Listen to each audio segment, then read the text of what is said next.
Vamos a continuar con nuestra serie Conociendo la Palabra. Hace 8 días concluimos todo el Antiguo Testamento, obviamente un panorama general. Tuvimos 40 enseñanzas. Obviamente el Antiguo Testamento en nuestras traducciones de la Biblia solo tiene 39 libros, pero comenzamos con un panorama general. Así que tuvimos 40 enseñanzas y vimos con esa introducción luego desde Génesis hasta Malaquías. Y obviamente hoy vamos a comenzar el Nuevo Testamento. Y entonces es ahora un recorrido de 27 enseñanzas. Si Dios nos permite tener vida con la ayuda de Él, en este año estaremos viendo entonces el Nuevo Testamento. Y por supuesto, hoy vamos a empezar con Mateo. Sin embargo, antes de esto aclarar, lo he dicho en varias ocasiones, nuestras traducciones tienen esto de Antiguo y Nuevo Testamento, pero eso es de los editores. Realmente eso no existe. La palabra de Dios es una sola. Claro que como veíamos hace 8 días, se habla de Antiguo Testamento, aunque sería más correcto hablar de Antiguo Pacto, de todos aquellos libros que nos hablan acerca de la necesidad de un Salvador, de un Mesías. Entonces, se le llama Antiguo Testamento a todos esos libros que fueron escritos antes de que Jesucristo, de quien toda la Biblia habla desde Génesis hasta Apocalipsis, antes de que Él llegara. Y se entiende por Nuevo Testamento a estos libros que nos dicen aquel que se anunció, aquel que se profetizó, aquel que vimos en cada uno de esos libros como sombra, tipo, figura, necesidad, está aquí. Eso es lo que se conoce como Nuevo Testamento. Y precisamente el Nuevo Testamento, entonces, es la realidad. El Antiguo Testamento, todos esos libros son la sombra. Se necesita alguien que venga y haga algo por la humanidad. El Nuevo Testamento dice, aquí está esa realidad. Aquí está el Salvador, aquí está el enviado de Dios. Y el Nuevo Testamento entonces tiene 27 libros distribuidos nuevamente. Nuestras traducciones de la Biblia no están en orden cronológico, es temático. Los primeros 4 libros del Nuevo Testamento es lo que se conocen como los Evangelios, Mateo, Marcos, Lucas y Juan. Luego tenemos un libro histórico que es realmente la continuación de uno de los Evangelios, el libro de Hechos, que es la continuación del Evangelio según Lucas. Luego tenemos lo que se conoce como 13 cartas paulinas, tampoco están en orden cronológico, empezando con Romanos y terminando con Filemón. Luego tenemos lo que se conoce como las cartas universales, que son 8, empezando con la carta a los Hebreos, que es de autor anónimo, y terminando con la corta pero maravillosa carta de Judas. Y finalmente un libro profético muy famoso, Apocalipsis. Entonces el Nuevo Testamento también está ordenado por temas. Así que obviamente hoy vamos a empezar con los Evangelios, o los libros que nos hablan del Evangelio de que Cristo ha llegado. Y hoy vamos a empezar con Mateo. Y le he puesto precisamente como título a esta enseñanza, El Rey en la Palabra, porque de eso es de lo que nos ha hablado el Antiguo Testamento, y esto es lo que Mateo, el escritor de este maravilloso libro, nos dice. Muchas fueron las enseñanzas del Antiguo Testamento que tuvimos, donde veíamos que lo que se necesitaba era un verdadero rey, un rey mejor que David, un rey mejor que Ezequías, un rey mejor que Josías, un rey mejor que todos esos reyes juntos, un rey más sabio que Salomón. Y lo que Mateo particularmente nos enseña en esencia es esto. Es decir, que si tú y yo fuéramos a leer el libro de Mateo, que consta de 28 capítulos, un poco extenso, debemos tener esto en mente. Mateo está escribiendo para judíos. De hecho, Mateo es un judío. Mateo fue un apóstol, también conocido como Leví, aunque el libro mismo no dice que lo escribió Mateo, pero la tradición más fidedigna y más antigua dicen que fue Mateo, el que Jesús llamó del banco de los publicanos. Y esto es muy interesante, este detalle es muy interesante porque Mateo era un publicano. ¿Quién era un publicano en la época de Jesús? Era un hombre judío que se había vendido al imperio romano. Le cobraba impuestos al propio pueblo de Dios. Por eso los judíos lo odiaban. Sin embargo, Jesucristo llamó a Mateo, o Leví, es el mismo, del banco de los impuestos públicos, siendo un publicano. Y ahora Mateo nos muestra que Jesús es el verdadero rey. Y alguien diría, pero ¿con qué cara nos va a venir a hablar de un rey si él estaba vendido al imperio romano? Es que cuando Dios hace una obra en el corazón, no necesitamos colocar nuestra cara, porque Mateo no viene a hablar de él. Mateo viene a hablar de que él conocía a un rey verdadero, y de ese rey quiere hablar. Pero Mateo le escribe a judíos. El libro de Mateo es especialmente para judíos. Obviamente nosotros hoy lo podemos entender, pero fue escrito para los judíos. En otras palabras, lo que Mateo está diciendo es esto. El rey de los judíos es Jesucristo. Ese rey que se profetizó en el Antiguo Testamento. De hecho, en Mateo hay más de 50 citas del Antiguo Testamento, la mayoría de Isaías, todas apuntando de que todas esas profecías que se anunciaron se cumplen en Jesucristo, que Él es el rey que ellos necesitan. Y la pregunta entonces referente a Mateo y que debemos resolver a la luz de la palabra es, ¿aceptamos a este rey?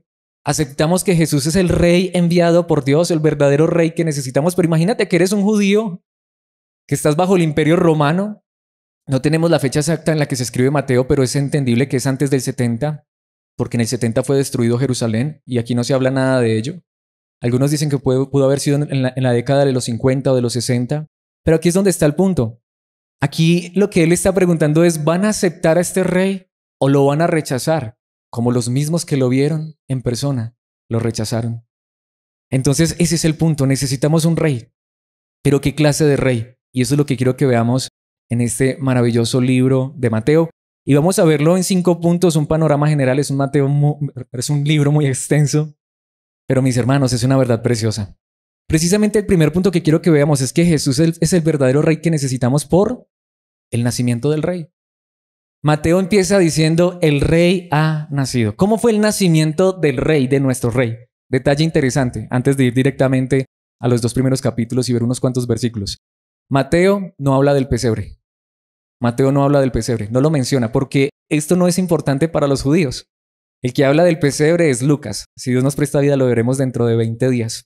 Pero Mateo no habla de pesebre, sino que ¿saben cómo empieza el libro de Mateo?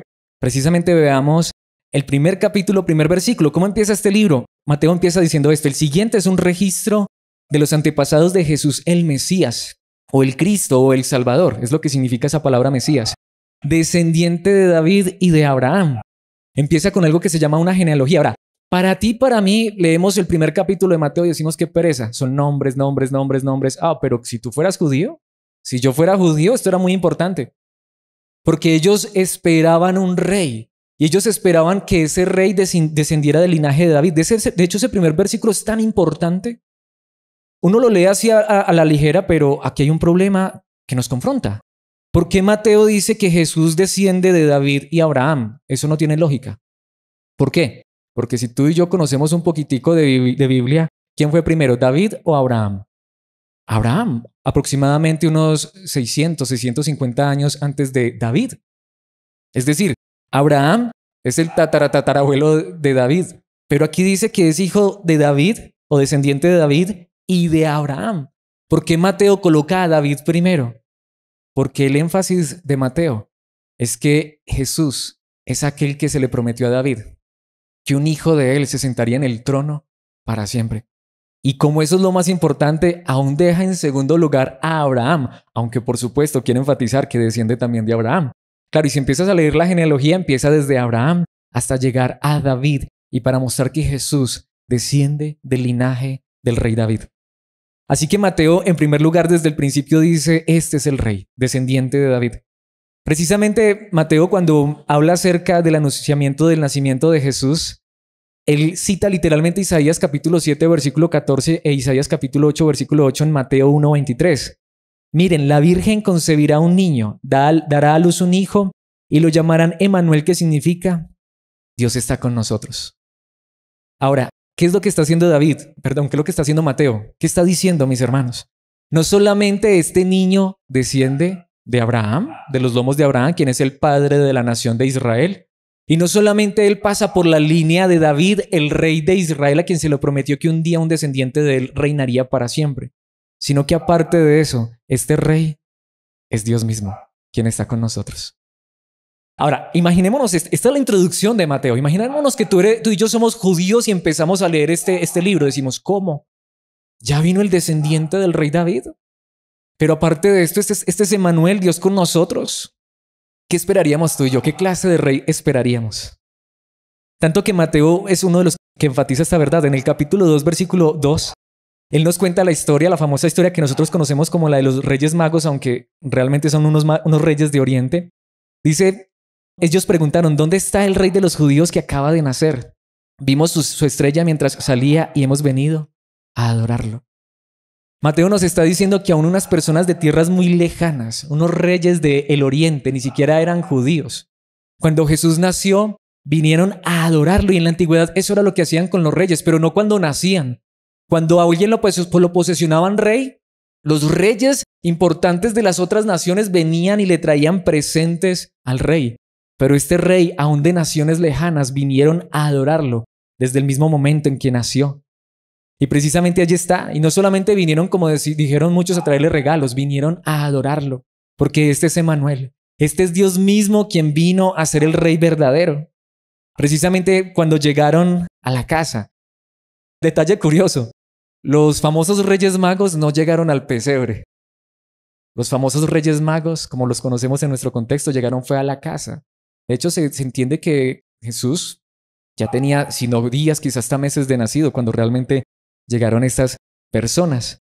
Así que no llegaron al pesebre. El pesebre está un poquito mal en eso.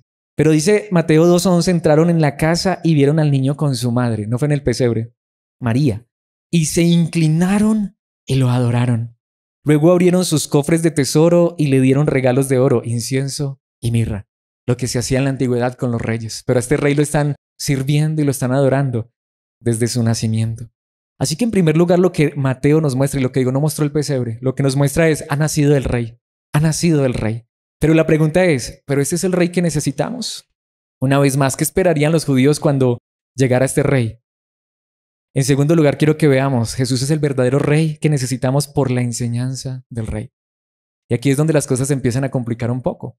En el Evangelio, según Mateo, no dice más nada después de esto de Jesús, sino que inmediatamente, si pasas al capítulo 3, ves que entra en escena Juan el Bautista, el precursor, y luego Jesús de una vez enseñando. Porque a Mateo, y ahí es donde vamos, mucha gente quiere saber qué hizo Jesús de niño. Es simple, dice que se sometió a sus padres, trabajó con su papá José. Eso fue lo que él hizo. Pero ya Mateo de entrada quiere mostrar a este rey y empieza a mostrar la enseñanza, particularmente desde el capítulo 3 hasta el 28. Es todo esto sobre la enseñanza de Jesús, pero solo veamos algunos detalles. Precisamente antes de que Cristo llegue, Juan el Bautista dice en el capítulo 3, versículo 2, arrepiéntanse de sus pecados y vuelvan a Dios, porque el reino del cielo está cerca. Juan el Bautista dijo, el reino del cielo o el reino de Dios está cerca. Ese era el mensaje de Juan el Bautista, el reino. Ya va a llegar el rey. Juan el Bautista está diciendo, ya, el rey está aquí, estamos esperando que aparezca. Y él todavía no sabía que era Jesús, que de hecho eran parientes. Pero esa es la enseñanza de Mateo, que nos muestra acerca de Juan el Bautista. Pero ¿saben qué empezó a enseñar Cristo Jesús en el capítulo 4, versículo 17? A partir de entonces, esto es cuando arrestan a Juan el Bautista, Jesús comenzó a predicar, arrepiéntanse de sus pecados y vuelvan a Dios porque el reino del cielo está cerca. Es el reino. Está hablando del rey y dice el reino está cerca. Y allí estaba el rey. Y por eso es que cuando este rey se sentó a enseñar, es curioso. Lucas dice que el famoso sermón del monte, Lucas dice que realmente fue en un valle o al borde de una montaña. Pero Mateo lo coloca en una montaña. ¿Por qué? Porque él quiere mostrar a Jesús como un nuevo Moisés. Moisés trajo la ley desde el monte y se la dio al pueblo. Ahora Jesús también se sienta en un monte a enseñar al pueblo y trae una nueva ley. ¿Y saben cuál es esta ley? ¿Cuál es la enseñanza de este rey? Mateo capítulo 5, versículo 3. Dios bendice a los que son pobres en espíritu y se dan cuenta de la necesidad que tienen de Él, porque el reino del cielo les pertenece. Pero aquí es donde allí vemos, ya empieza esto a chocar con la idea que ellos tenían de un rey. Los judíos estaban esperando no un rey que viniera a decir que él viniera por los pobres de espíritu. Me encanta esta traducción. Hay mucha gente que ha dicho que los pobres de espíritu son las personas que tienen discapacidades mentales. Eso es mentira. Jesús aquí no estaba en un centro sanatorio de personas con discapacidad mental. Esta traducción lo dice de una manera espectacular. Dios bendice a los que son pobres en espíritu y se dan cuenta de la necesidad que tienen de Él. Porque Jesucristo no vino a traer el reino que tristemente los judíos pensaban que le venía a traer. Ellos esperaban ver a un rey que vendría con una espada en mano, sí, un descendiente de David, que vendría a derrocar el imperio romano, que vendría a libertar la nación de Israel, pero tenemos todo el Antiguo Testamento que ya vimos todo ese panorama general. Una y mil veces eso ocurrió, pero el problema que habían los seres humanos era su corazón. Por eso este rey es diferente. Este rey es el verdadero rey que necesitamos porque él trae una enseñanza diferente. Él viene a traer un reino en el corazón y él viene a restituir a aquellos que se dan cuenta que su más grande necesidad es la necesidad de Dios. Aquellos que no vienen delante de Dios con orgullo. Por eso es que desde el primer momento en que Jesús entró en escena, los primeros que se le opusieron fueron los gobernantes y los dirigentes religiosos. Porque Jesucristo dice: yo aquí vengo a traer un reino donde los que entran en el reino no son los que se creen mejores, no son los que sienten que se van a ganar el cielo por sus obras. Son aquellos que se dan cuenta que su más grande necesidad es tener una relación con Dios, pero a la vez son pobres, y a ellos son los que yo vengo a traerles el reino. De hecho, de ellos es el reino de los cielos. Qué verdad tan gloriosa. Precisamente Jesús enseña en Mateo capítulo 6, versículo 33. Busquen el reino de Dios por encima de todo lo demás y lleven una vida justa y Él les dará todo lo que necesiten. Creo que es uno de los versículos más fuertes en esta verdad. Jesucristo enseñó esto. Yo vengo a ser el verdadero rey. Nuevamente, ya lo vimos en los libros del Antiguo Testamento. Dios traía reyes hasta como Salomón que llenaban al pueblo de riqueza, de abundancia material. Pero ya vimos que eso no hizo nada en las personas. Y ahí es donde vamos. Tristemente, hasta el día de hoy hay muchas personas que quieren buscar en Jesús a un rey. ¿Pero un rey qué? Que traiga cosas materiales. Pero Jesucristo dice: ¿saben qué es lo que yo he traído realmente? La bendición verdadera es aquellos que entienden que lo más grande es el reino de Dios. Y este reino es un reino totalmente diferente a los reinos de este mundo. ¿Qué vino a hacer este rey? ¿Cuánta tierra conquistó Jesús? ¿A cuántos reyes derrocó Jesús? No, Él vino fue a conquistar corazones. Él vino fue a hacer a las personas diferente. De hecho, ahí es donde vamos. ¿Quiénes fueron las personas que rodearon a este rey? ¿Los gobernantes? ¿Los líderes religiosos? Los pobres, los necesitados, los huérfanos, las viudas, los enfermos, los desvalidos. ¿Qué rey humanamente se rodearía de estas personas?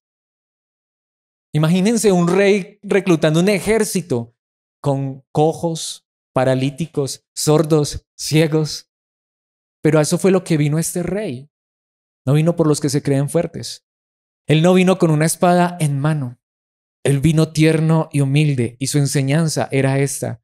¿Saben qué es lo que más necesitan? No son cosas materiales. Lo que necesita este mundo es un rey que venga a decir: hay algo que está por encima de todo lo demás, el reino de Dios. Y cuando lo que tú quieres es este reino, allí dice: ¿qué es este reino? Llevar una vida justa. Y en eso sí podemos ver a Jesús. Jesús es un rey más justo que David. Jesús es un rey más sabio que Salomón. Jesús es un rey humilde, un rey que viene por los pobres de espíritu, un rey que viene a rescatarnos de una vida injusta. Al contrario, los reyes y gobernantes de este mundo son injustos y oprimen al pueblo.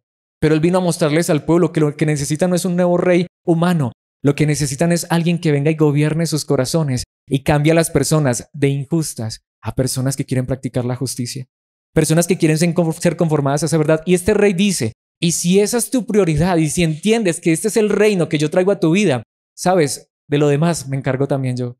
Pero Él viene a conquistar esos corazones de aquellos que decimos: Señor, hoy entiendo que lo que más necesito no son cosas materiales, porque tú te has ocupado de ello y mientras me prestes vida en esta tierra te seguirás ocupando de ello. Señor, yo necesito es que tú seas el rey de mi corazón, que me lleves a caminar de manera diferente.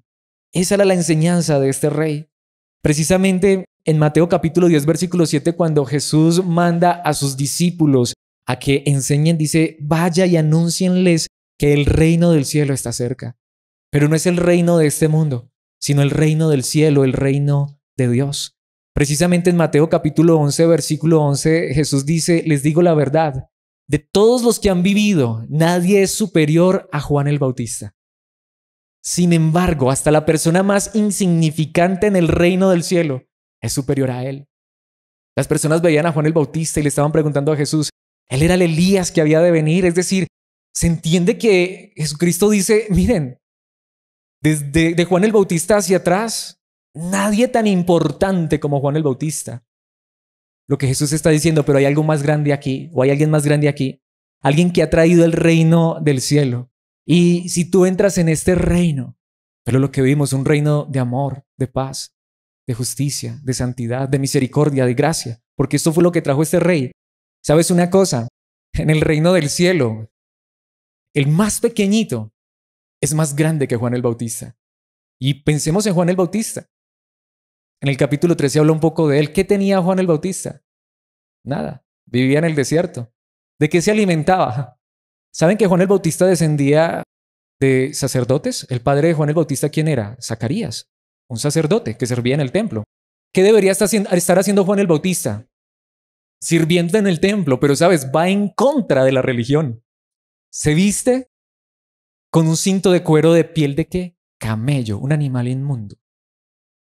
No vive en el templo, vive a las afueras, en el desierto. Come miel silvestre y langostas, un animal impuro. ¿Saben? A Juan el Bautista lo odiaban los líderes religiosos. Pero ¿saben qué es lo que dice el Señor Jesucristo? Porque ese es el punto. ¿Pero a quién le hizo daño Juan el Bautista? ¿Qué predicaba Juan el Bautista? Arrepentimiento. Y sí, a los líderes religiosos era fuerte con ellos. Les decía camadas de víboras. Arrepiéntanse, pero hagan frutos dignos de arrepentimiento. Pero ¿saben qué dice el Señor Jesucristo? Pero al más insignificante en este reino que yo traigo es superior a él. ¿De qué habla Mateo? El reino, pero un reino diferente. Mateo 13, versículos 11 al 12. A ustedes se les permite entender los secretos del reino del cielo, les contestó, pero a otros no. Allí en esa sección del capítulo 13 Jesús tiene una sección de parábolas y todas esas parábolas tienen un rótulo. El reino de los cielos es semejante a. Jesús vino a hablar del reino. Pero ¿saben también qué dice el Señor Jesucristo? Pero ahí es donde vamos. Hay personas que entienden de qué se trata este reino, hay otros que no. Hay personas que lo que Jesucristo está diciendo es, me van a buscar. No porque yo sea un rey que transforma y cambia vidas, no porque yo sea un rey que ellos entienden que les va a cambiar el corazón y los va a llevar a vivir de manera diferente, sino que van a buscar a un rey como en algún momento lo quisieron hacer, para que les diera pan y pescado, para que les diera solo cosas materiales. Y cuando Jesucristo estuvo en esta tierra, eso fue por lo que lo buscaron muchos.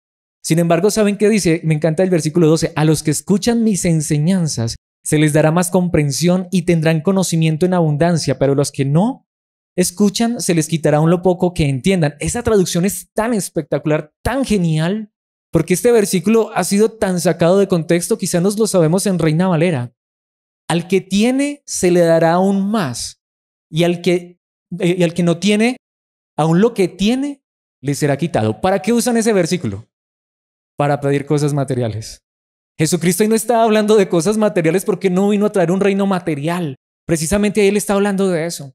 Al que tiene mi palabra, al que ama mi palabra, al que entiende que yo vengo es a traer una enseñanza diferente y esa enseñanza va a transformar y cambiar sus corazones. Aquel que se acerca con esa necesidad y sabe que yo soy el rey, que tengo abundancia de esta verdad, se le dará mucho más. Pero aquel que quizá viene, ¿cierto? Es como si Jesús estuviera diciendo, aquel que viene a la enseñanza, pero está buscando otra clase de rey, un rey que le dé solo cosas de esta vida, pues yo no soy su rey. Y aún lo que tiene le será quitado. Aún en esa enseñanza se irá de su corazón. Precisamente él acaba de contar una parábola, la parábola del sembrador. Porque esto fue lo que vino a hacer este rey. No a traer el rescate de una tierra prometida, sino que él es la tierra prometida, pero más aún, hacer de nuestros corazones tierra fértil, donde su palabra crezca y abunde el fruto de justicia para su gloria. Precisamente aquí es donde voy. Estamos viendo obviamente un panorama general, mucho que decir, pero es solo un panorama para que nos animemos a leer este libro y estudiarlo más a fondo. Mateo 23:13. Esto se lo dijo a los líderes religiosos. ¿Qué aflicción les espera? Maestros de la ley religiosa y fariseos. Biblia sabían la que quisieran, pero ¿para qué la utilizaban? Jesús les dice hipócritas, a los maestros, a los líderes. Esto no se lo está diciendo Jesús a la gente, al pueblo, a los que lo buscan. Muchas veces este tipo de pasajes se dicen de una manera irónica para la iglesia. No, Jesús esto se lo dijo fue a los líderes. Con quien fue implacable Jesús fue con los líderes. A ellos fue a quien él los llamó hipócritas, tumbas blanqueadas. Pues le cierran la puerta del reino del cielo en la cara a la gente. Ustedes no entran, ni tampoco dejan que los demás entren. ¿Cuántos líderes religiosos llevan a las personas solamente a un reino humano? No muestran que Jesús no es un rey que nos llena los bolsillos de dinero, sino que es un rey que llena nuestro corazón de su verdad, de su palabra. Ahora, es donde empezamos con la pregunta más importante. ¿Es Jesús mi rey? ¿Cómo sé que Él es mi rey? Porque lo anhelo, lo deseo, para que gobierne mi corazón, mi vida. Porque lo que quiero es su enseñanza, su palabra, que me transforma y me cambia. Porque no quiero más religión, porque lo que quiero es un nuevo corazón. Este rey nos enseña lo que es el verdadero reino. Y él dice, los religiosos, Ni siquiera ellos entran, pero no solamente ellos no entran, ellos no dejan entrar a la gente. Porque ¿qué es lo que hacen los religiosos? Esto no es nuevo de nuestra época. Los líderes de la época de Jesús, ¿qué les importaba? ¿En qué habían convertido el templo? En un negocio. Por eso es que muchas personas están decepcionadas de la religión y yo digo amén a eso, yo también. Lo que necesitamos es un rey que venga con su palabra, su enseñanza, su verdad y cambie nuestras vidas. Y que entonces desde que está predicando hasta el que está escuchando, todos digamos, queremos es un rey que nos lleve a seguir en pos de él, a caminar en pos de él. Mis hermanos, ese es el rey, Cristo Jesús. Ese es el rey que Dios envió. Mateo 24:14, precisamente un pasaje muy famoso. Y se predicará la buena noticia acerca del reino por todo el mundo, de modo que todas las naciones la oirán y entonces vendrá el fin. Un pasaje tan famoso que los teólogos se revientan el coco, la cabeza tratando de explicar, porque ya sabes, el fin, y ahí es donde muchos hablan de los terremotos, de las hambres y del Armagedón, y ya sabes, toda esa fantasía que a veces muchos se inventan. Pero Jesucristo lo dijo de manera clara. ¿Sabes cuándo es que se va a acabar esto? Cuando el evangelio del reino sea predicado. Pero este evangelio de un reino diferente. No el evangelio del reino que predican muchos. Hoy escuchas, tienes hasta libros de muchas personas que están hablando el evangelio del reino, el evangelio del reino. Y es que como somos hijos del rey, ¿cómo deben vivir los reyes, los hijos del rey en este mundo? ¿De qué te hablan? De dinero. Pero que tuvo el rey en esta vida. Lo más grande, una vida perfecta, una vida justa. Una vida no llena de dinero. Tenía un tesorero porque a Jesús lo sostenían, pero tenía un tesorero que le robaba y nunca le dijo nada porque no le importaba el dinero. Porque él vino fue por un reino diferente, el reino del corazón. Y él dijo, y esta es la profecía de Jesús, cuando este evangelio de este reino, de mi reino, el de Cristo, un evangelio que no está basado en las cosas materiales, sino en vidas transformadas por el poder de Dios. Hombres y mujeres que ahora quieren vivir para la gloria de Dios. Cuando este evangelio, ese, sea predicado en todo el mundo, ahí es donde vendrá el fin. Porque entonces todos aquellos que quieren y saben que necesitan este rey, entonces vendrán y adorarán a este rey de verdad. Precisamente, y esto está muy conectado, este siguiente punto, el tercero, está estrechamente conectado con la enseñanza, porque es que este rey no solamente enseñaba, es que este rey vivió esa verdad, la vida del rey. Y todo el libro, desde el primer capítulo hasta el último, el 28, nos habla de la vida del rey. Por ejemplo, volvamos a Mateo capítulo 5, versículos 38 al 42. Y aquí está, Jesús dijo, ¿han oído la ley que dice que el castigo debe ser acorde a la gravedad del daño, ojo por ojo y diente por diente? La ley de Moisés. Sin embargo, ¿saben qué está diciendo Jesús? Pero yo digo, ¿saben qué vino a hacer Jesús? Aún a cambiar esa ley. Jesucristo ya no dijo ojo por ojo y diente por diente. Si me la haces, te la cobro. No. ¿Saben qué enseñó Jesús?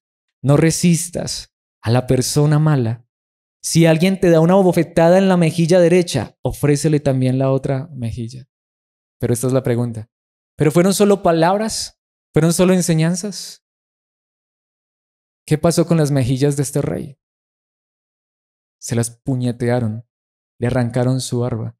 ¿Y qué dijo él? Enmudeció, no abrió su boca. Él no solamente enseñó esta verdad, él la vivió. Si te demandan ante el tribunal y te quitan la camisa, dales también tu abrigo. Y la pregunta es, cuando lo llevaron injustamente ante el tribunal, ¿le quitaron la camisa? Le quitaron toda la ropa y hasta su carne se la despedazaron. Este es el rey que Dios envió. Este es el verdadero rey. Ese es el punto, mis hermanos. Si un soldado te exige que lleves su equipo por 1 kilómetro, llévalo 2. Él no solamente llevó el equipo de un soldado romano en sus espaldas, llevó una cruz, tus pecados y los míos. Y no los llevó por 1 kilómetro o 2, hasta la muerte. Dales a los que te pidan y no des la espalda a quienes te pidan prestado. Él era el que multiplicaba panes y peces para darle a las multitudes, aunque él sabía que después se iban a ir y le iban a abandonar. Mis hermanos, no solamente fue la enseñanza del rey, el rey vino a vivir esa verdad. Pero cuando él vivía esa verdad, ¿cómo lo veía la nación? Me voy a adelantar muchísimo. Pero el día que lo estaban juzgando, el mismo pueblo, inducido por los líderes religiosos, y Pilato, un títere del Imperio Romano, saca a un perverso como Barrabás y coloca a Jesús a un lado ¿Y qué gritó la multitud? Suelten a Barrabás, que si era malo, que si era perverso, un insurrecto. Ese es el punto, mis hermanos. Rechazaron al rey, porque este rey no vino a traer cosas materiales, porque este rey no vino a traer cosas de esta vida, riquezas, dinero. No, mis hermanos, él vino a dar la otra mejilla. Él vino a llevar la carga más pesada. Precisamente Mateo capítulo 9, versículos 35 y 36 dice: Jesús recorrió todas las ciudades y aldeas de esa región, enseñando en las sinagogas y anunciando la buena noticia acerca del reino. ¿Qué era lo que Jesús hacía? En primera instancia, enseñar. Esto es interesante. Y sanaba toda clase de enfermedades y dolencias, también sanaba. Pero me encanta eso. Él que sí tenía el don de sanidad, del cual hoy muchos ostentan. Él no esperaba que los enfermos vinieran a él, aunque muchas veces venían. Pero aún él iba y sanaba a los enfermos. Él no esperaba que los endemoniados vinieran a la reunión de la iglesia. Él iba y libertaba a los endemoniados y no le importaba si tenía que cruzar el mar de Galilea para ir por el endemoniado gadareno. Pero más importante que eso, él cruzaba el mar.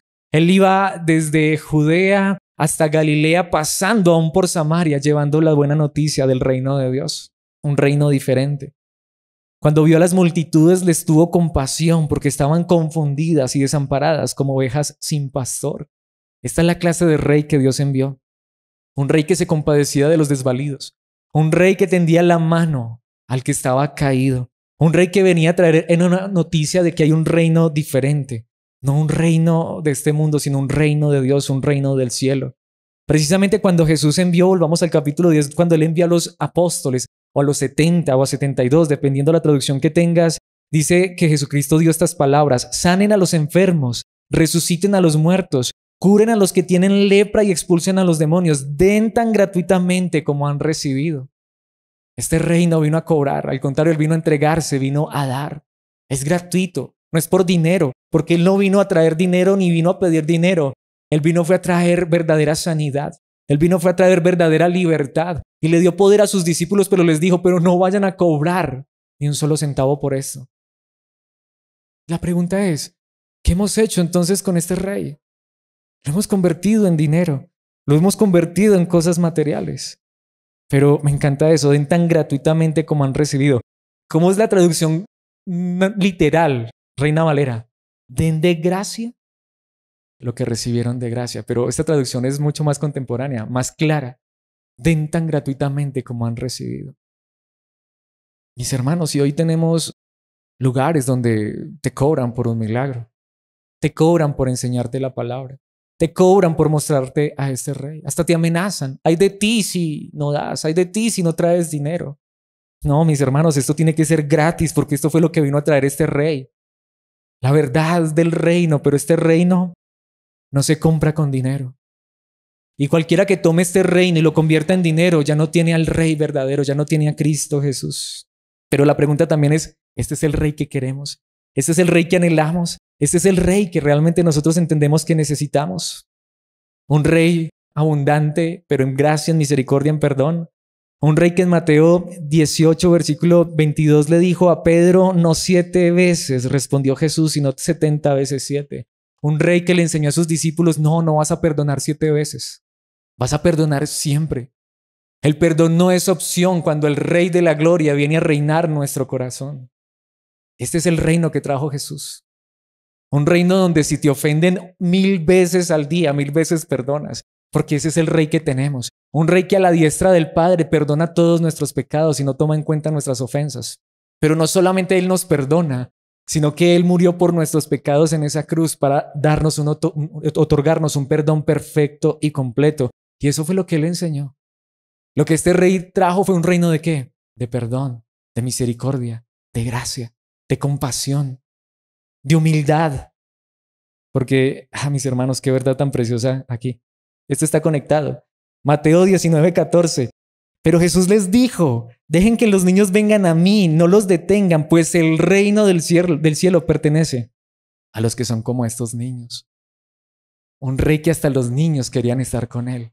Y de hecho, si conoces la historia, ¿qué pasó cuando los niños vinieron a Jesús? Los apóstoles, los discípulos no querían que los niños se le acercaran a Jesús. Es que si este es un rey, ¿qué necesita el rey? no necesita niños, necesita hombres fuertes, ¿cierto? Para pelear esta batalla. Y ahí es donde Él les dice, al contrario, de hecho, si tú no te vuelves como un niño. Y eso fue lo que Él hizo. De hecho, tomó un niño en sus brazos y empezó a enseñar. Oh, qué rey tan maravilloso. Qué rey tan humilde. Qué rey tan tierno, tan compasivo. Y dijo, de los que son como los niños, es el reino del cielo realmente. ¿Cómo son los niños? Y ahí está hablando Jesús, no están preocupados, no están afanados, están jugando, descansando en que tienen padres que los cuidan. Y sí, a veces se ponen a jugar y pelean, pero ¿qué hacen después de que pelean? Se perdonan y siguen como si nada. Eso está en el contexto del capítulo 18 de Mateo, que todo es sobre el perdón. Y esto es el principio del capítulo 19, donde Jesús sigue hablando de ser como niño, de depender de mi Dios, de saber que yo soy un niño en las manos de mi Padre, pero por eso mismo también me comporto de esa manera en mi actitud. Descanso en Él, confío en Él, perdono, extiendo la mano al caído. Como ya enseñó Jesús, aún el que me abofetea, si el día de mañana me viene a pedir ayuda, entonces le extendemos la ayuda porque no somos nosotros, sino el Rey quien está gobernando en nosotros, en nuestras vidas. Esa es la gran realidad, mis hermanos. Esa es la gran realidad, este es el Rey, pero esa es la pregunta. ¿Qué hicieron las personas con este Rey? ¿Lo aceptaron?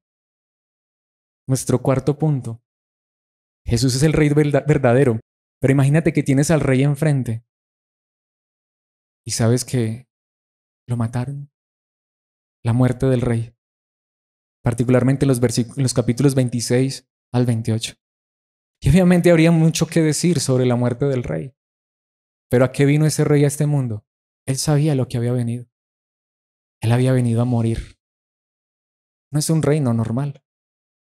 ¿Cómo puede ser que con la muerte del Rey sea que todo se solucione? Si muere el Rey, se acaba el ejército. Pero lo contrario, este Rey, con su muerte, con su entrega, con su sacrificio, realmente venció al enemigo. Y eso es lo que Él nos enseña. Este Rey viene a enseñarnos a vencer el mal con el bien, a vencer al orgulloso con humildad, a vencer al arrogante humillándonos, postrándonos. Ahora, ¿nos gusta este Rey? ¿Es el Rey que queremos? Solo quiero que veamos 2 versículos. De verdad, podría ser una enseñanza completa de solo estos 2 versículos. Y hay tanto que decir. Y imagínense si viéramos todos los capítulos. Pero solamente quiero que veamos que ya cuando a este Rey lo crucificaron, Mateo da un detalle muy interesante. Mateo 27:37. Encima de la cabeza de Jesús colocaron un letrero que anunciaba el cargo en su contra. Decía, este es Jesús, el Rey de los judíos. Y a sus nazarenos, Rex Iudaeorum. INRI. ¿Alguna vez has visto un crucifijo que tiene INRI? Eso fue lo que escribieron en latín. Este es Jesús, Nazareno, el Rey de los judíos. Este es Jesús. Este es Jesús. Está en una cruz. Este es el Rey de los judíos. ¿Lo quieres? Este es el Rey nuestro. Un Rey que se entrega. Un Rey que se sacrifica. Este es el ejemplo de nuestro Rey. Esta es la manera en la cual Él nos salvó. ¿Para qué? Para que nosotros nos preguntemos, ¿qué Rey tenemos? ¿Cuál Rey presentamos? ¿Un Rey crucificado? ¿Un Rey que se entregó?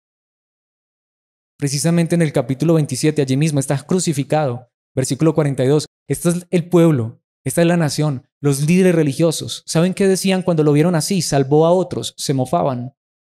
Pero no puede salvarse a sí mismo. ¿Con qué es el Rey de Israel? No. Se burlaban de Él. Que baje de la cruz ahora mismo y creeremos en Él. Pero donde Él hubiera bajado de esa cruz no nos hubiera salvado. Por eso no se bajó. Sin embargo, la gente pasaba, Rey de los judíos, que este no es mi Rey. Un Rey crucificado, ¿qué tal? Y se burlaban de Él. No sé cuántos de ellos hasta se alimentaron de lo que Él multiplicó.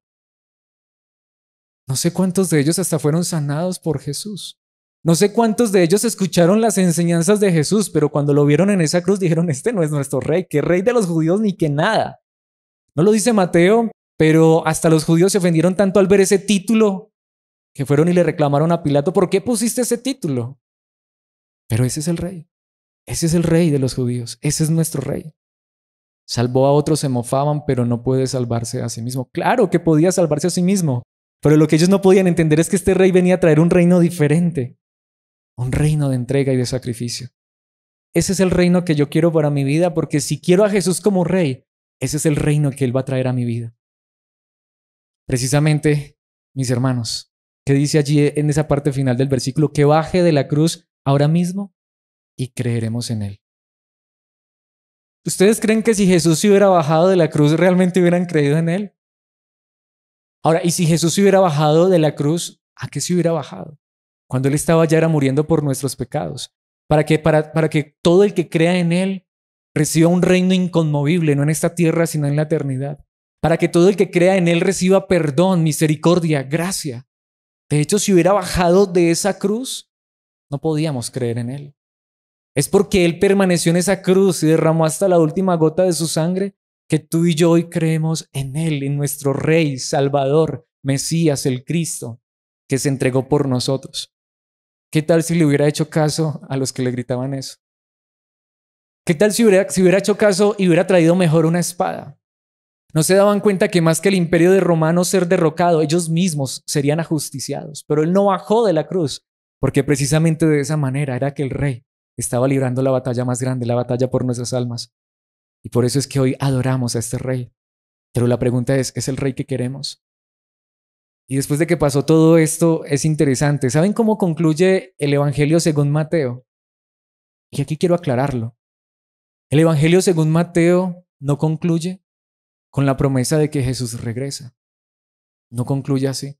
Porque al final no es que no esperemos a Jesús, pero ¿y si Jesús todavía se tarda 1000 años?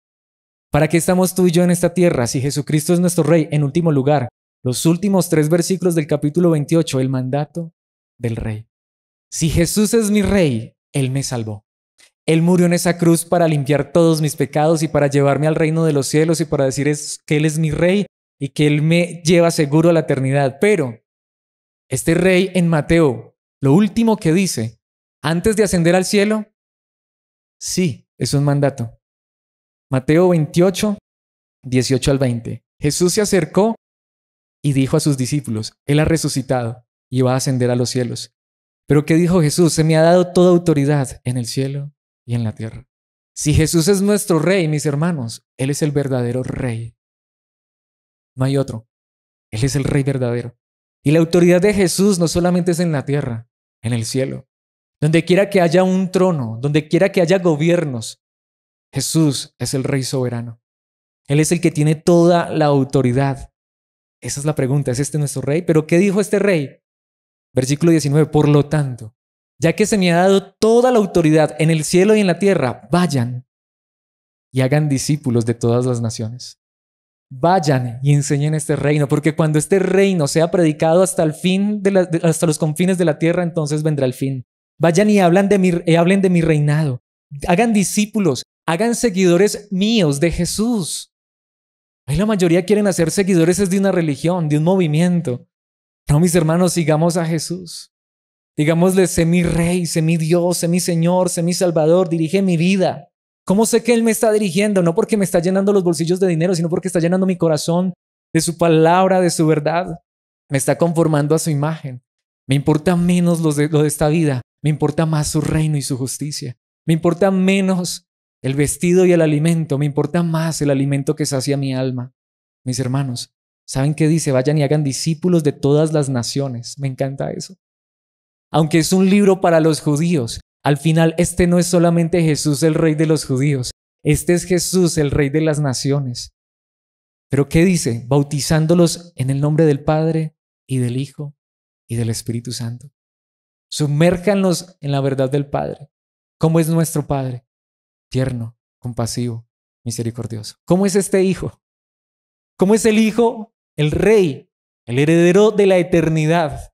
¿Cómo es? Humilde, misericordioso. Pone la otra mejilla. Deja que le claven sus manos en una cruz y sus pies, que le coloquen una corona de espinas. Esa fue la corona que tuvo nuestro Rey. Pero dice, vayan, sumérjanlos en esta verdad. Aunque obviamente creemos en el mandamiento del bautismo en agua, físico. Aquí esto es más que bautismo en agua. La palabra bautismo es del griego baptizo, que significa sumergir. Sumérjanlos en el nombre del Padre. Y mucha gente dice, por eso cuando me bauticen que digan en el nombre del Padre, del Hijo y del Espíritu Santo. No, en el nombre del Padre. ¿Cuál es el nombre del Padre? Allí está. 66 libros. Un solo libro, la Biblia, la palabra de Dios. Necesitamos ser sumergidos en la verdad del Padre, en el nombre del Padre, en la salvación del Padre, en el Hijo, en el Espíritu Santo. ¿Cuánto conocemos al Padre? ¿Cuánto conocemos al Hijo? ¿Cuánto conocemos al Espíritu Santo? ¿Cuánto tenemos de Dios nuestro Padre en nuestras vidas? ¿Cuánto tenemos de Cristo nuestro hermano mayor? ¿Cuánto tenemos de su Espíritu en nuestras vidas? Eso es lo que significa ser bautizados en el nombre del Padre y del Hijo y del Espíritu Santo. ¿Qué importa si cuando tenía 4 meses a mí me bautizaron en el nombre del Padre, del Hijo y del Espíritu Santo? No entendía en lo absoluto. Pero la pregunta es, ¿en quién estoy sumergido hoy? ¿En quién se sumerge cada día mi vida? Me hizo acordar de una canción, sumérgeme en el río de tu Espíritu. Eso es lo que realmente necesitamos, ser sumergidos en esa verdad todos los días, cada que nos reunamos en este lugar como iglesia. Necesitamos predicar la obra de Dios nuestro Padre a favor nuestro a través de Cristo y que el Espíritu nos tome en sus manos y tome dominio de nosotros y nos lleve a experimentar el amor, el gozo, la paz, la paciencia, benignidad, bondad, fe, mansedumbre, templanza, el fruto del Espíritu. Ese es Dios, sumergidos en esa verdad.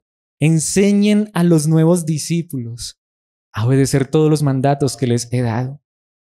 Y por eso es que Mateo escribió este libro. Veamos el Rey de la Gloria en el libro de Mateo, tierno y humilde. ¿Y qué promete? Y tengan por seguro esto. Porque no solamente Él es un rey descendiente de David, Él es Dios con nosotros, el Rey de la Gloria que vino por nosotros. Pero aunque ascendió al cielo, tengan por seguro esto, que estoy con ustedes siempre hasta el fin de los tiempos. Pero Él ha prometido que va a estar con nosotros, sí, cuando cumplimos este mandamiento. Y no cumplimos este mandamiento para ser salvos, sino porque Él nos salvó. Pero cuando Dios nos salva, lo que más queremos es ser discípulos de los que están a nuestro alrededor. Pero si discípulos de quién? ¿Nuestros? ¿Seguidores nuestros? Discípulos de Cristo, seguidores de Cristo. Y Él ha prometido que va a estar con nosotros hasta el final, porque Él es Dios, Emmanuel, Dios con nosotros. Él se hizo hombre para cargar esa cruz y morir por nuestros pecados. Pero Él es Dios en su plenitud. Y por eso, aunque hoy no lo viéramos físicamente, no es como muchos dicen, es que Dios no se ve pero se siente. Para mí eso no es real. No es que Dios no se ve pero se siente. Dios es real, pero Dios sí se ve en nuestra vida, en nuestras acciones. Si Él es mi Rey, si en mi corazón está el Rey, Cristo Jesús, eso se tiene que reflejar en mi vida. Porque Él dice, vayan hasta lo último de la tierra. Vayan hasta los confines, a todas las naciones, a todo el que se encuentren. Háganlo seguidor mío y Él va a estar con nosotros siempre. Y lo diría, esposo, haz de tu esposa discípulo de Cristo. Esposa, haz de tu esposo discípulo de Cristo. Padres, hagan de sus hijos discípulos de Cristo. Tomemos nuestro empleo, nuestro trabajo, nuestros compañeros, nuestro jefe. Iglesia, reunámonos para ser discípulos de Cristo, para aprender de Él, para seguir siendo bautizados en la verdad, en el nombre del Padre, del Hijo y del Espíritu Santo. Hermanos, sigámonos reuniendo como iglesia para que los discípulos podamos obedecer lo que Cristo nos ha llamado a hacer como nuestro Rey. Y podemos estar seguros, Él estará siempre con nosotros. Precisamente quiero concluir con 2 pasajes, porque obviamente aquí quiero adelantarme un poco, no solamente lo enseña Mateo. Un judío que fue transformado, que un día tuvo un encuentro con este Rey, el apóstol Pablo. ¿Cómo nos habla de este Rey? Pues habría muchos versículos, pero quiero traer un par de pasajes. Colosenses 1, 13 y 14. ¿Saben qué dice Pablo, el apóstol? Pues Él, hablando acerca de Dios, nos rescató del reino de la oscuridad y nos trasladó al reino de su Hijo amado. Ese es el verdadero reino. Un reino de la oscuridad, de la maldad, del pecado. Y nos traslada a la luz de Cristo Jesús, vivir de manera diferente. Precisamente el versículo 14 dice, quien compró nuestra libertad y perdonó nuestros pecados. Este es el Rey, ese es el Rey. ¿De qué se trata entonces el reino de los cielos? ¿De qué se trata el reino de Dios? Un versículo lo resume, Romanos 14, 17, y resume esta enseñanza. Y con esto concluimos. Pues el reino de Dios no se trata de lo que comemos o bebemos, sino de llevar una vida de bondad, paz y alegría en el Espíritu Santo. Yo necesito hoy ser sumergido en esta verdad. Yo necesito el Rey, pero el Rey que está en la palabra. ¿Qué Rey tienes? ¿Qué Rey tengo? ¿Qué Rey queremos tener como iglesia en este lugar? Sin lugar a dudas, Jesús es el Rey profetizado en el Antiguo Testamento. Si no es Jesús, ¿quién más?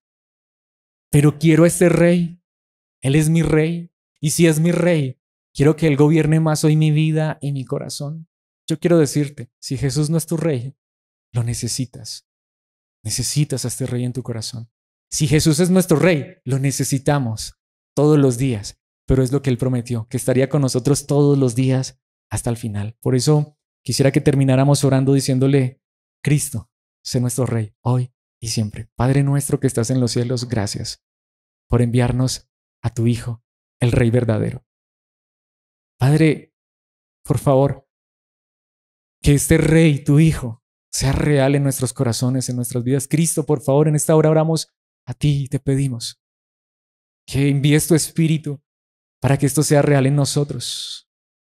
Reconocer que tú eres el Rey de la gloria, Rey de los cielos, de la tierra, pero por favor, sé Rey de nuestras vidas, de nuestros corazones. Si tú no eres el Rey de nuestras vidas, por favor, gobierna. Toma el control de nosotros, conquista nuestros corazones. Pero como nos has enseñado en tu palabra a través del amor, la bondad, la misericordia. Cristo, que vengamos a ti no buscando las cosas de esta vida, sino que vengamos buscando tu reinado en nuestras vidas, tu gobierno. Que se haga tu voluntad aquí en esta tierra, en nuestros corazones, como en el cielo. Que así como en el cielo tú gobiernas y los ángeles, querubines, serafines se postran ante ti y ante una orden tuya, sencillamente como relámpagos salen a cumplir tu voluntad, que así seamos nosotros. Que a pesar de nuestra humanidad, tú seas gobernando nuestras vidas. Sé nuestro Rey, por favor. Permítenos conocerte más, aprender más de ti.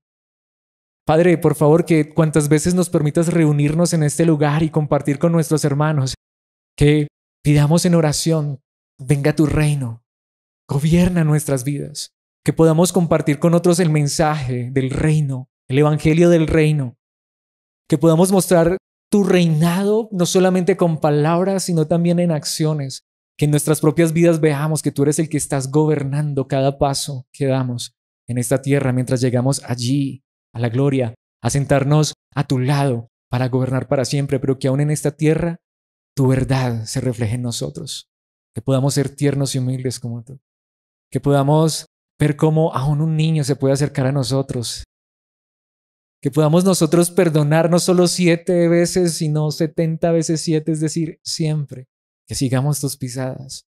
Por favor, que tu ley, la ley de la misericordia y el amor, esté en nosotros, que tu espíritu nos gobierne y que ese amor, ese gozo, esa paz y todo el fruto de tu espíritu sea real en nosotros. Por eso, Padre, por favor, en el nombre de Cristo nuestro Rey te pedimos, gobierna nuestras vidas, que el reinado de Cristo, el Rey de la palabra, sea real en nosotros.